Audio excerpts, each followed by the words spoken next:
నమస్తే, welcome to 3T TV news.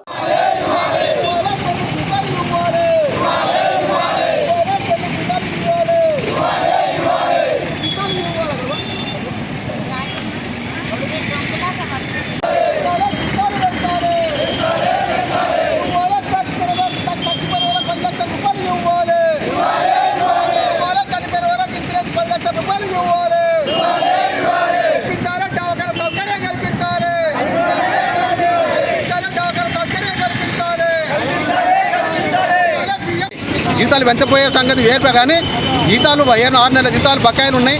అట్లాగని మేమేం చెప్తా ఉన్నామంటే రాష్ట్ర ప్రభుత్వం గతంలో తెచ్చిన జీవోను 51 సవరించాలా, కేటగిరీ వైజ్గా జీతాలు ఇవ్వాలా. అట్లాగనే ఈరోజు ఒక మనిషి బతకాలంటే 26,000 రూపాయలు కావాలని చెప్పి జాతీయ కార్మిక సంఘాలుగా అనేక సంవత్సరాలుగా మేము కొట్లాడుతూ ఉన్నాం. ఒక మనిషికి కుటుంబం జీవించడానికి 26,000 రూపాయలు ఉండాలని చెప్పి, అదేవిధంగా ఎవరైనా చనిపోతే 5 లక్షల రూపాయలు సాధారణ మరణానికి ఇవ్వాలా, లేదా యాక్సిడెంట్ చచ్చిపోతే 10 లక్షల రూపాయలు ఇవ్వాలని చెప్పి, అదేవిధంగా దవాఖాన సౌకర్యం ఈఎస్ఐ పిఎఫ్స్ను కూడా సౌకర్యం కల్పించాలి. ఒకవేళ కార్మికుడు చచ్చిపోతే ఆ స్థానంలో ఆ కుటుంబానికి సంబంధించిన మనిషిని చేర్చుకోవాలా. అదేవిధంగా ఈరోజు డ్రైవర్ పని చేసే వాళ్ళు చాలామంది యాక్సిడెంట్ చనిపోతూ ఉంటారు. వాళ్ళకి ఇక్కడ కనీసం లైసెన్స్లు ఇప్పించడం లేదు, కనీసం వాళ్ళకి ఇన్సూరెన్స్ లేని పరిస్థితులు కూడా ఈరోజు నెట్టబడ్డది. కాబట్టి రాష్ట్ర ప్రభుత్వాన్ని తక్షణమే మేము అడుగుతూ ఉన్నాం. ఈరోజు జీతాలు అనుగుణంగా అంటే ధరలకు అనుగుణంగా జీతాలు పెంచవలసిన అవసరం ఉంది. ఎందుకంటే ధరలు ఆకాశాన్ని అంటుతూ ఉన్నాయి. వతికు నరేంద్ర మోడీ కానీ లేదా గతంలో కేసీఆర్ కానీ మొత్తం గ్రామ పంచాయతీ వర్కర్స్ని దేవుళ్ళు అని చెప్పి, వాళ్ళు లేకుంటే ప్రపంచమే లేదని చెప్పి అవార్డులు కూడా తీసుకున్న కాలం మనం చూస్తూ ఉన్నాం. కానీ ఈరోజు గ్రామ పంచాయతీ కార్మికులు పొట్ట గడవక అనేక రకాలుగా ఇబ్బందులు పాలవుతూ ఉన్నారు. ఆర్థికంగా చాలా ఇబ్బంది పడే పరిస్థితి కనిపిస్తూ ఉంది. కాబట్టి తక్షణమే రేవంత్ రెడ్డి గారు కల్పించుకొని ఈ బకాయి వేతనాలతో పాటు ఈరోజు కనీస వేతనాలు ధరలకు అనుగుణంగా పెంచి పరిష్కరించాలి. అట్టగానే ఇన్సూరెన్స్ కూడా ఇవ్వాల్సిన అవసరం ఉంది. ఉద్యోగ భద్రత కూడా కల్పించాలని చెప్పి, మల్టీపర్పస్ జీతాన్ని రద్దు చేయాలని చెప్పి మేము కోరుతా ఉన్నాం. కానీ మీరు ఇన్ని ధర్నాలు చేస్తున్నా కానీ ప్రభుత్వం ఎందుకు మీ పైన ప్రేమ చూపించడం లేదు? అంటే సార్, పాలకులకు ఎప్పుడు కూడా ఏ ప్రభుత్వం వచ్చినా ఏం చేస్తూ ఉందంటే ఏదో ఆశ కొద్దిగా ఏసీ. గతంలో కూడా కేసీఆర్ తోటి కూడా చాలా మేము మాట్లాడాం. ఆ తర్వాత రేవంత్ రెడ్డి కూడా వాళ్ళు కలిసిరెడ్డి కానీ వాళ్ళ మంత్రులు కానీ వాళ్ళ సెక్రటరీ కానీ కలిశారు.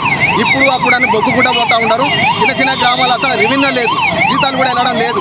కాబట్టి మేము ఇంకో డిమాండ్ కూడా చేస్తున్నామంటే గవర్నమెంటే గ్రేట్గా వాళ్ళకు మొత్తం ఖాతాలలో గవర్నమెంటే జీతాలు వేయాలని చెప్తా ఉన్నాం. లేకపోతే ఈరోజు గతంలో బీఆర్ఎస్ చేసిన పద్ధతిలో వీళ్ళు కూడా చేస్తే గతంలో బీఆర్ఎస్కి ఏ పద్ధతి పట్టిందో రేపు రేవంత్ రెడ్డి పరిస్థితి కూడా అదే నెట్టబడుతుంది అనే సంగతి కూడా గ్రామ పంచాయతీ వర్కర్స్ యూనియన్గా మేమందరం కూడా చెప్పదలుచుకున్నాం. అంటే ఇప్పుడు వీళ్ళు మీకు ఎలక్షన్లకు ముందు మీకు మాట ఇస్తున్నారు జీతాలు పెంచుతున్నామని, కానీ ఎలక్షన్లు వచ్చిన తర్వాత మిమ్మల్ని పట్టించుకోవడం లేదు సార్. ఇదైతే వాస్తవం.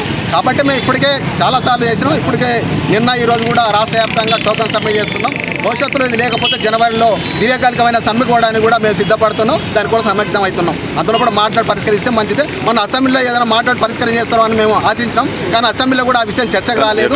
అనేక విషయాలు మాట్లాడింది కానీ ప్రజలకు సంబంధించింది, కార్మికులకు సంబంధించిన విషయం ఒక్క విషయం కూడా దాంట్లో చర్చ జరిగింది కూడా మనకు అనిపిస్తలేదు. ఎక్కడ తిరిగి ఒకరి మీద ఒకరు దుమ్మెత్తి పోసుకునే పద్ధతి దానికి అనిపిస్తూ ఉంది. అది కరెక్ట్ కాదు.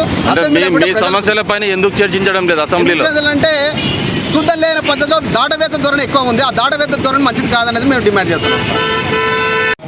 గత 40 రోజులు ఇంతవరకు కూడా సంవత్సరం కింద సమ్మె కూడా చేయడం జరిగింది. అప్పుడున్న గవర్నమెంటు టీఆర్ఎస్ గవర్నమెంటు ఏదో తహసీల్దార్ కూడా ఒక 500 కలిపి 9,500 ఇవ్వడం కూడా జరిగింది. అది కూడా కష్టకాలంలో ఇవ్వడం జరిగింది. కాబట్టి గతంలో లేని బీజేపీ గవర్నమెంట్ కానీ కాంగ్రెస్ గవర్నమెంట్ కానీ మేమైతే సమ్మె అప్లై చేసినాం. మాకు కూడా మద్దతు తెలిపి అయ్యా మేము అధికారంలోకి వచ్చిన తర్వాత ఈ గ్రామ పంచాయతీ కార్మికుల సమస్యలు నేను తొందరగా తీరుస్తామని చెప్పడం కూడా జరిగింది సార్. అయితే మరి ప్రభుత్వం మీకు జీతాలు ఎందుకు పెంచలేదు అనుకుంటారు? మేము ఇంతవరకు సంవత్సరం అయింది గవర్నమెంట్ వచ్చి, ఇంకా పెంచుతుంది అనుకున్నాం. మొన్న కూడా ఓపిక పడ్డాం. అసెంబ్లీలో కూడా మా గురించి ఏమైనా చర్చ జరుగుతుందని చెప్పి హైదరాబాద్లో కూడా ధర్నా చేయడం జరిగింది. కాబట్టి ఇంకా స్పందించలేదు. మేము పంచాయత్ మినిస్టర్ గారు కూడా మా యొక్క జేసీ నాయకులు విన్నవించడం జరిగింది. కాబట్టి ఇంకా స్పందన వస్తుందేమో, ఒక టీవీ కబుర్ వస్తుందేమో, సంక్రాంతి పండుగ వస్తుంది అని మేము ఆశించుకుంటూ ఉన్నాము. ఇంకా 5-6 నెలల నుండి జీతాలు మా వాళ్ళకు కూడా రాలేదు. కాబట్టి అవి కూడా వెంటనే పెండింగ్ ఉన్న జీతాలను కూడా చేయాలని చెప్పి కూడా కోరుతున్నాం. జీతాలు లేవు, జీతాలు కరెక్ట్ ఇస్తలేరు. 3 నెలలకు 4 నెలలకు ఒకసారి ఇస్తున్నారు. మరి ఇప్పుడు ఇచ్చే జీతం మీకు సరిపోతుందా? 8,500 ఇస్తున్నారు. సరిపోతలేదు. అందు గురించే మేము ఈ ధర్నా చేస్తున్నాం. ఎన్ని రోజులు చేస్తారు ధర్నా ఇట్లా? నిన్న ఇవాళ ఈ రోజు చేసినాం. మీరు చెప్పండి. జీతాలు పెంచాలని చేస్తాం సార్. పర్మనెంట్ ఎవరికి ధర్నా చేస్తూనే ఉంటాం. అంటే పర్మనెంట్ చేస్తాన్నాడా మిమ్మల్ని? చేస్తామన్నారు సార్. పెంచుతామన్నారు. ఏం పెంచుతలేరు, ఇస్తలేరు, ఏం చేస్తలేరు. గారు మేడాలను అడిగితే మీకు పడతలేవు అని అంటారు. పర్మనెంట్ చేస్తామని అన్నారు. సార్ వాళ్ళు అన్నారు కానీ ఇదివరకు చేసుడే లేదు. మేము ఇదే కష్టం ఎట్టి కష్టం చేసుకుంటున్నాం. మాకు గంజికి లేకుండా గాసానికి లేకుండా గాసం లేదు, గంజి లేదు. రెండు లేకుండా పండుగ తినం వచ్చే మేము ఏం తిందామని ఆలోచన చేసుకుంటాం. పండుగకి ఏమైనా ఇచ్చిందా లేదా ప్రభుత్వం? పండుగ చేయలేదు, ఏమి చేయలేదు మాకు. దానికోసమే మేము తిప్పలవాడి ఇక ధర్నా చేసుకుంటాం. మరి ఇక ఇస్తారా ఇయ్యరా ఇక అది వాళ్ళ ఇష్టం. మరి ఇక మేమైతే ధర్నా చేస్తాం. ఇవ్వకపోతే ఇట్లే చేస్తాం ధర్నా. ఎన్ని దినాలైనా చేస్తాము. అన్ని ముఖ్యలేవని